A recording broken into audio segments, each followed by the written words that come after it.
जय हिंद एवरीवन, स्वागत है आपका वी नेशन ट्रिपल वन के एक नए एपिसोड में, जहां आपके लिए लेकर आते हैं इंडियन डिफेंस की प्रमुख अपडेट्स को। और इस वीडियो की शुरुआत करने वाले हैं S-500 प्रोमेथियस को लेकर आई एक अपडेट से। S-500 एयर डिफेंस सिस्टम वो नाम है जो इस समय डिफेंस के गलियारों पर काफी गूंज रहा है। उसके पीछे की वजह यह है कि अब ऑलमोस्ट कंफर्म हो चुका है कि रशियन राष्ट्रपति व्लादिमीर पुतिन इस वर्ष के अंत तक भारत के दौरे पर आएंगे।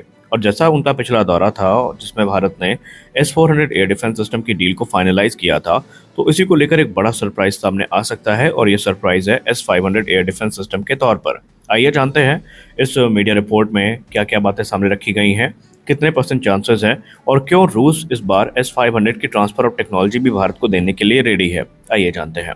देखिए, रशिया का जो S-500 एयर डिफेंस सिस्टम है, ये S-400 एयर डिफेंस सिस्टम का ही सक्सेसर है, जो कि काफ़ी ज़्यादा इन्हांस्ड कैपेबिलिटी के साथ देखने को मिलता है। अब अगर हम रशियन मीडिया आउटलेट और भारत के मीडिया आउटलेट्स की बात करें, तो उनमें मल्टीपल रिपोर्ट्स में ये कहा गया है कि रशिया इस समय भारत को S-500 एयर डिफेंस सिस्टम जो है वो गवर्नमेंट टू गवर्नमेंट डील के अंतर्गत ऑफर करने के लिए इच्छुक है, जहां पर ट्रांसफर ऑफ टेक्नोलॉजी और भारत में इसका को प्रोडक्शन क्लॉज भी ऐड किया गया है। यानी कि विद टीओटी और लोकल प्रोडक्शन ये S-500 air defence system Bharat को ऑफर किए गए हैं।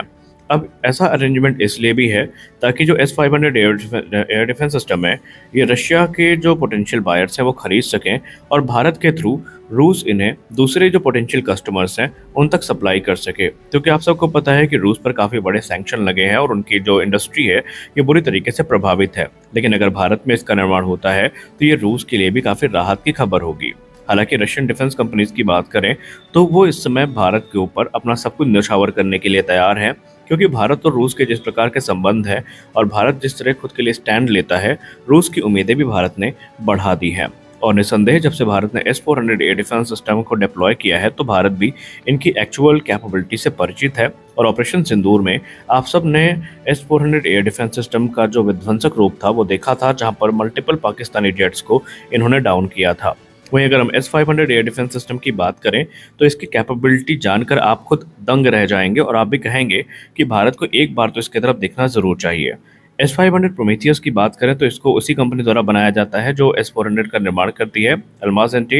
ये एक state of the art air defence system है, जिसको इस प्रकार से डिजाइन किया गया है कि ये वाइड रेंज ऑफ थ्रेट्स, जिसमें ballistic missile, hypersonic weapon, stealth aircraft और लो अर्थ ऑर्बिट के जो सैटेलाइट्स हैं उनको भी ये डिस्ट्रॉय कर सकता है।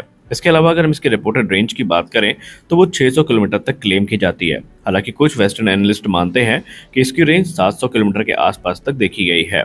और इसका जो प्राइमरी रोल होता है, अगर हम एंटी एयरक्राफ्ट रोल में बात करें तो ये 500 किलोमीटर तक जो एनिमी के एयरक्राफ्ट हैं उनको डिस्ट्रॉय कर सकता है। 600 किलोमीटर तक जो एनिमी के एयरक्राफ्ट हैं उनको डिस्ट्रॉय कर सकता है।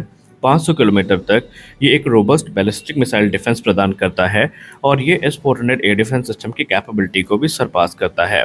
और अगर हम S-500 एयर डिफेंस सिस्टम के एडवांस रडार की बात करें तो इसमें हमें 91 N6E जैसा बैटल मैनेजमेंट रडार देखने को मिलता है, और इसके अलावा 77 T6 इंटरसेप्टर्स भी देखने को मिलते हैं, जिनकी सहायता से ये 200 किलोमीटर के एल्टीट्यूड पर भी जो एनिमी टारगेट्स हैं उनको न्यूट्रलाइज करने में पूर्णतया सक्षम है। अब क्योंकि भारत ने सक्सेसफुली S-400 को डिप्लॉय कर रखा है अपने वेस्टर्न और नॉर्दर्न बॉर्डर्स में, और इनकी जो इफेक्टिव रेंज है ये भारत के लिए काफ़ी मददगार साबित हो रही है। और इनके चलते जो पाकिस्तान से थ्रेट्स आ रही हैं, जिसमें मुख्यतः जो संभावित है कि J-10 हो गया या भविष्य का FC-31 हो गया और चाइना का J-20 हो गया, इस सारे एयरक्राफ्ट को ये काउंटर करने में सक्षम है। सबसे खास बात तो यहाँ पर ये है कि रशिया का जो प्रपोजल है S-500 को प्रोड्यूस करने का, इसमें ट्रांसफर ऑफ टेक्नोलॉजी क्लॉजेस भी शामिल हैं। और ऐसा अगर हुआ तो भारत को इनके बारे में जो जानकारी है वो भी मिलने के चांसेस हैं। लेकिन रुकिए, अगर आपको लगता है ये सब इतना आसान है तो ये इतना आसान भी नहीं होने वाला है। अब अगर हम टीओटी और को प्रोडक्शन मॉडल को हटा भी दें तो यहाँ पर जो S-500 एयर डिफेंस सिस्टम है, ये अगर भारत खुद भी डिप्लॉय करता है तो भारत को इसके सकारात्मक परिणाम देखने को मिलेंगे। अगर हम S-500 एयर डिफेंस सिस्टम के लोकल मैन्युफैक्चरिंग की बात करें तो भारत में फिर इनका रडार, इंटरसेप्टर, कमांड सिस्टम सब कुछ बनाया जाएगा अंडर लाइसेंस, और ये मेक इन इंडिया इनिशिएटिव की एक बहुत बड़ी जीत होगी। और इसीलिए एक्सपर्ट्स मानते हैं कि भारत के पास ये जो अपॉर्चुनिटी है ये काफ़ी बड़ी है और भारत को एक बार इसमें देखना चाहिए। लेकिन इसके साथ कुछ पोटेंशियल थ्रेट्स भी हैं जो भारत को पहले ही इवेलुएट कर लेनी चाहिए। आप सबको पता है कि अभी हमें S-400 एयर डिफेंस सिस्टम की जो 2 स्क्वाड्रन है, इनका वेट है, इनका इंतजार है, जो अभी तक भारत को नहीं मिल पाई है। और पेमेंट इश्यूज अभी भी बने हुए हैं। रिपोर्ट्स इंगित करती हैं कि पेमेंट क्लियरेंस के लिए दोनों देश काफ़ी स्ट्रगल कर रहे हैं। तो ऐसे में पहली बड़ी समस्या S-500 एयर डिफेंस सिस्टम के साथ ये हो जाती है कि आप पेमेंट कैसे करेंगे, क्योंकि बैंकिंग सिस्टम जो कि वेस्टर्न बैंकिंग सिस्टम है वो पूरी तरीके से वो रूल्स में बाधित है। और क्योंकि डॉलर में ट्रेड हो नहीं सकती, तो इसका मतलब ये है कि कोई नया रास्ता हमें देखना पड़ेगा अपने पेमेंट को क्लियर करने के लिए। दूसरी बात, जब S-400 एयर डिफेंस सिस्टम की डील भारत ने साइन करी थी तो उस समय लगभग भारत के ऊपर काटसा सैंक्शन लगते लगते बचा था। अमेरिकी जो लॉबी है उसने भारत को ओपनली धमकी दी थी कि रशियन प्लेटफॉर्म खरीदने पर भारत के ऊपर भी जो काटसा सैंक्शन है वो लग सकता है। तो जाहिर सी बात है, अगर भारत अब S-500 के लिए जाता है तो भारत के ऊपर भी ये तलवार बनी रहेगी। और दिक्कत ये है कि सिर्फ S-500 ही नहीं बल्कि Su-57 भी इससे अछूता नहीं है। उसके साथ भी भारत को सेम समस्या का जो सामना है वो करना पड़ेगा। तो पहले भारत को सारी चीज़ें इवेलुएट कर लेनी है कि काम कैसे आगे बढ़ेगा, कैसे भारत को कदम उठाना है, और इनकेस अगर सैंक्शन लग जाता है तो उसको टैकल कैसे करना है, ये सारी चीज़ें हमें देखनी होंगी बाकायदा। इस समय भारत क्योंकि प्रोजेक्ट कुश पे भी काम कर रहा है, जिसको हम देसी S-400 एयर डिफेंस सिस्टम कह सकते हैं, जिसकी रेंज 400 किलोमीटर से लेकर 500 किलोमीटर तक क्लेम की जाती है। तो भारत के पास खुद का एक ऐसा सिस्टम रेडी हो रहा है। अब वो कब तक होगा इसके बारे में हम टिप्पणी नहीं कर सकते, क्योंकि उसमें M1, M2 और M3 जैसे इंटरसेप्टर देखने को मिलेंगे। अब M1 और M2 की जहाँ तक बात रही, 2028 तक इनके ट्रायल्स हो जाएंगे, लेकिन M3 को लेकर अभी कोई टाइमलाइन सामने नहीं आई है। लेकिन फिर भी जिस प्रकार के हालात बन रहे हैं उनको देखकर अगर Bharat S-500 air defence system ले लेता है तो भारत को इसका बेनिफिट अवश्य मिलेगा। अब S-500 और S-400 में एक मेजर जो बड़ा अपग्रेड है वो है हाइपरसोनिक मिसाइल्स को टैकल करने का।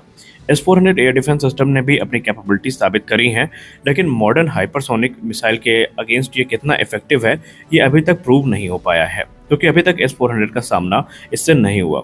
लेकिन अगर हम S-500 प्रोमेथियस की बात करें तो उसने अलग अलग टेस्ट में ये चीज़ें करके दिखाई हैं कि ये हाइपरसोनिक थ्रेट्स को काउंटर करने में सक्षम है। और आपको पता ही है कि चाइना पाकिस्तान को पूरे तरीके से सपोर्ट कर रहा है, और डिफेंस एनालिस्ट ये मानते हैं कि आने वाले कुछ वर्षों में हो सकता है कि चाइना अपनी जो हाइपरसोनिक मिसाइल्स हैं ये पाकिस्तान को दे दे। और अगर पाकिस्तान को ये मिसाइल मिल जाती हैं तो फिर भारत को इन्हें काउंटर करने के लिए कोई रोबस्ट सिस्टम चाहिए होगा, क्योंकि जाहिर सी बात है आप हाइपरसोनिक मिसाइल को आकाश जैसे मिसाइल सिस्टम से बहुत मुश्किल है कि इंटरसेप्ट कर पाएँ। तो उसमें आपको एक ऐसा मिसाइल सिस्टम चाहिए होगा जो कि काफ़ी अच्छे से परफॉर्म करे, और ऐसे में S-500 प्रोमीथियस भारत के लिए काफ़ी हितकर हो सकता है। लेकिन जाहिर सी बात है कि ये एक रशियन सिस्टम है तो इसमें प्राइस रिलेटेड इश्यूज भी होंगे, ये काफ़ी महंगा होगा। तो देखना यह है कि भारत सरकार इस पर क्या निर्णय लेती है, क्योंकि भारत सरकार का ही निर्णय अंतिम निर्णय है और उन्हीं के निर्णय के आधार पर ये डील फाइनलाइज होनी है। लेकिन इतना तो तय है कि रशियन राष्ट्रपति व्लादिमीर पुतिन के भारत दौरे के दौरान हमें कुछ बड़े सरप्राइजेस देखने में को मिल सकते हैं, जो कि हमारे लिए भी अनएक्सपेक्टेड है। तो आशा करते हैं कि हमें कुछ बड़ी डील देखने को मिले जिसमें Su-57 जैसे फाइटर्स शामिल हों। तो इस वीडियो में बस इतना ही। आशा करते हैं वीडियो आपको अच्छी लगी होगी। वीडियो अच्छी लगी वीडियो को लाइक करिए, नए हैं चैनल को सब्सक्राइब करिए। मिलते हैं अगले वीडियो में, तब तक के लिए जय हिंद।